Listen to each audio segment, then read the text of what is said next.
যে সময় অলরেডি বিশ্বের কয়েকটা দেশে যুদ্ধ চলছে, বিশেষ করে পাকিস্তান, ভারত, আর যেহেতু আমাদের প্রতিবেশী, এদের দেশে দাঙ্গা চলছে, যুদ্ধের চাইতেও ভয়াবহ, যার মুসলমানদের জন্য মারাত্মক একটা বিষয়।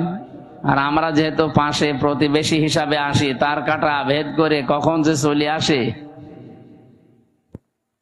যেন প্রধান উপদেষ্টা আজকে বিকাল 3টায় দেখেছেন একটা জরুরি বৈঠক ডেকেছেন। বাংলাদেশের বিভিন্ন রাজনৈতিক দল, প্রশাসনে যারা আছে বিভিন্ন বিভাগে, তাদেরকে, প্রধানদেরকে ডাক দিয়ে বলছে যে সতর্ক থাকা লাগবে। তার মানে কিছু আঁচ পেয়েছে হয়তো। এই জন্যে পৃথিবীর নিকৃষ্ট একটা প্রতিবেশী আমরা পেয়েছিলাম এই ইন্ডিয়াকে। আমি বিশ্বের যত দেশে গেছি, এইরকম প্রতিবেশী কোনো দেশের আশপাশে আমি পাইনি। অন্যান্য দেশগুলো আমাদের পরে দাঁড়িয়ে গেছি। এই যে মালয়েশিয়া আমি ছিলাম কয়েকদিন আগেও, সেখানে তারা 2004 সাল থেকে দাঁড়াতে আরম্ভ করেছে, এখন দাঁড়িয়েই যাচ্ছে। কারণ তাদের আশপাশে যেগুলো প্রতিবেশী সব শুভাকাঙ্ক্ষী। আর আমাদের এমন প্রতিবেশী 54 বছরে শুধু আমাদের বিরুদ্ধে শুধু মিথ্যা ছাড়া একটা সত্য কথা বিশ্বের মোড়লদের কাছে বলে নাই। 54 বছরেই মিথ্যা তথ্য ছড়িয়েছে। আপনি দেখেছেন মাইক্রোসফট, আপনারা তো এলাকায় গ্রাম্য মানুষ বেশি, যারা লেখাপড়া করে ইন্টারনেট বোঝে, মাইক্রোসফট রিপোর্ট দিয়েছে তামাম দুনিয়ায় 257টা দেশ, সবচাইতে বেশি মিথ্যা তথ্য পরিবেশন করে ইন্ডিয়া। এদের যে সাংবাদিকগুলো, এইগুলোও বেশ মারাত্মক। এই যে ময়ূখ রঞ্জন ঘোষ, আমার মনে হয় জীবনে কোনোদিন সত্য কথা বলেছে কিনা আমার বিশ্বাস হয় না। যত কথা বলে, আমার দেশে যারা এই যে মলম বিক্রি করে বাজারে বসে আঁতরায়, এরাও এত হকারি করে না। সাংবাদিক নামের একটা কলঙ্ক। আমাদের দেশ নিয়ে আগস্টের 5 তারিখের পরে বহু মিথ্যা তথ্য ছড়িয়েছিল, কিন্তু সব যে মিথ্যা এটা প্রমাণ হয়ে গেছে। আমরা দাঁড়াতে পারছি না এই সমস্ত প্রতিবেশীদের কারণে।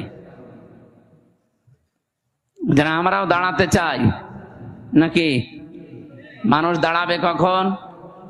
যেহেতু আজ নিরাপত্তার বেষ্টনী থেকে আমরা অনেকেই বের হয়ে যাচ্ছি, আমাদের নিরাপত্তা এখন আর নেই। কোরআনে কারীম জানিয়েছে, আল্লাযীনা আমানু ওয়া লাম ইয়ালবিসু ঈমানাহুম বিযুলমিন উলাইকা লাহুমুল আমনু ওয়া হুম মুহতাদুন। সূরা আনআম 7 নাম্বার পারা 17 নাম্বার পৃষ্ঠার 1ম নাম্বার লাইনের 82 নাম্বার আয়াতে আছে। এটা তাফসীরে ফি জিলালিল কোরআন সৈয়দ কুতুব রহমাতুল্লাহ আলাইহি লিখেছেন। আল্লাহ পাক বলেন, যারা ঈমান আনে আর ঈমানের সাথে কোনোদিন শিরিক আর জুলুম মিশ্রণ করে না। এদিকে তাকিয়ে থাকেন, যে যা করছে করুক, আর পেছনে যেন কেউ গল্প করবেন না ভাই। একটু মন দিয়ে শোনেন। আপনি 10 মিনিট শোনেন, কিন্তু নামাজ যেভাবে পড়া লাগে একেবারে মন স্থির করে ওইভাবে শোনেন, তাহলে 10 মিনিটই ইবাদতের সওয়াব পাবেন। আর এদিক ওদিকে তাকিয়ে গল্প করে আপনার আরো গুনাহ হয়ে যাবে। আবার কথা বলেন কেন? এদেরকে বারবার এক কথা বলা তো আমার ভাল লাগে না। এই জন্যই তো মিডিয়া আসতে মানা করি, যে এগুলো সাথে এখন দরকার নেই। যত বলে যে আপনারা আমি আগার আসে আর সব কিছু ঠিক করে বসে পড়বে, এরপরে যদি কেউ দাঁড়ায় না তার খবর আছে। আর এখানে আপনি দাঁড়িয়ে আছেন কেন? পেছনে দেখতে পাচ্ছেন একটা লোক আপনার জন্য এখনই চিল্লাবে। এটা তো রাজশাহী বিভাগ না? রংপুরে গেলে না একটা শব্দ শোনা যায়, মফিজ। এ বিভাগে তো এই শব্দ শুনলে কেমন লাগে না? আমার মনে হয় যে এই লোকটার বাড়ি মনে হয় রংপুর বিভাগ। তাছাড়া তো এখানে দাঁড়িয়ে থাকার এভাবে কথা ছিল না। এই বিভাগের বদনাম করার জন্য এসেছে। যান একটু, যে যেখানে জায়গা পান হয় বসেন, নাই দাঁড়িয়ে থাকেন, কিন্তু কথা বলবেন না ভাই। যেহেতু আমরা ইবাদতে অলরেডি প্রবেশ করেছি, ইবাদত যেইভাবে করা লাগে আপনি একটু ওইভাবে করেন। ইবাদতটা শেষ হয়ে গেলে তখন আপনার মন মতো চলেন। বলেন তো, নামাজ একটা ইবাদত, এই নামাজে দাঁড়িয়ে কেউ এদিকে ওদিকে তাকায়? কয়টা ফ্যান আছে গুনে নেয়? কি কথা বলছেন এখন? তাহলে ওইটা যদি না করেন, এইটাও তো একটা ইবাদত চলছে। এদিক ওদিকে তাকানো বন্ধ, এদিকে তাকিয়ে থাকেন। গুরুত্বপূর্ণ কয়েকটা মেসেজ আছে আজকের আয়াতে।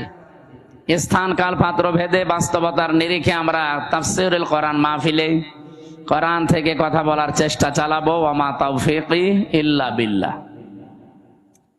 আল্লাহ বলেন, এখন যে নিরাপত্তাহীনতায় পৃথিবীর মানুষেরা ভুগতেছে, নিরাপত্তা দেওয়ার মালিক একচ্ছত্র ভাবে চীন। এত আসতে বললেন?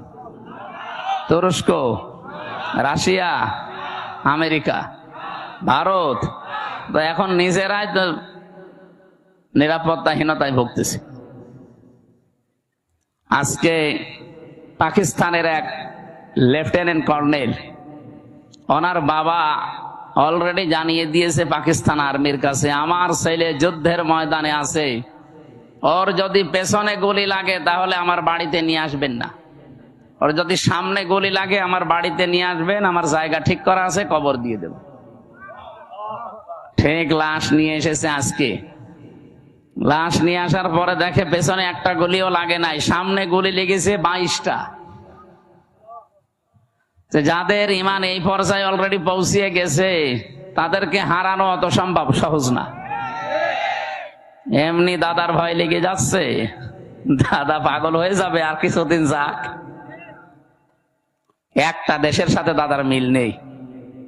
আমি কতগুলো দেশ ঘুরে আসলাম আশপাশে, শ্রীলঙ্কার সাথে ওদের মিল নেই, মালদ্বীপের সাথে মিল নেই, থাইল্যান্ডের সাথে মিল নেই, না এই যে আফগানিস্তানের সাথে একটা বর্ডার আছে, মিল নেই। পাকিস্তানের সাথে তো দা কুমড়ার সম্পর্ক, এরপরে ভুটানের সাথে মিল নেই, মায়ানমারের সাথে মিল নেই। আমাদের সাথে মিল ছিল, বুবু ছিল, বুবু নেই, মিল নেই। যাক, বুবু যখন চলে গেছে, এতদিন যারা বলতো আমাদের স্বামী স্ত্রীর সম্পর্ক, আপনারা ওখানে থাকেন, কিন্তু দোলা ভাই সম্পর্ক আমরা মানি না। বুবু মানি, দোলা ভাই মানি, কারণ দোলা ভাই তো মুসলমানি দেওয়া লাগবে। এটাকে আমি বানালাম না। সূরা বাকারা 2 নম্বর পারা 16 নম্বর পৃষ্ঠা 4 নম্বর লাইনে আছে, 221 নম্বর আয়াতের মাঝের অংশে দেখেন, কোন মুশরিক পুরুষকে কোন মুমিনা নারী বিয়ে করতে পারবে না যতক্ষণ সে মুসলমান না হয়। দাদা তো এখনো মুসলমান হয়েছে, তার সাথে আপনি এতদিন মিথ্যা কথা বলেছেন জাতির লোকের কাছে যে আমাদের স্বামী স্ত্রীর সম্পর্ক হয় কি করে। দাদা হচ্ছে ফুল হাতা আর আমরা হাফ হাতা। আমরা হাফ হাতা না, এখানে কয়েকটা হয়তো ফুল হাতা থাকতেও পারে, ওই যে ছোট ছোট বাচ্চা যারা। সুতরাং আমাদের সাথে যদি এখন আত্মীয়তা করাই লাগে, দাদার এই বুড়ো বয়সে মুসলমানি দেওয়া লাগবে। আর আপনি এই বয়সে হাজাম পাবেন কোথায়? কি কথা বলছেন এখানে? হাজাম কোথায় পাবেন? বুড়ো হাজাম নিয়ে যান, ও ছাতা দেখা যাচ্ছে আগা কাটতে যে গুড়া খেটে ফেলিস। জীবনের মতো দাদার মুসলমানের শখ মিটে যাবে।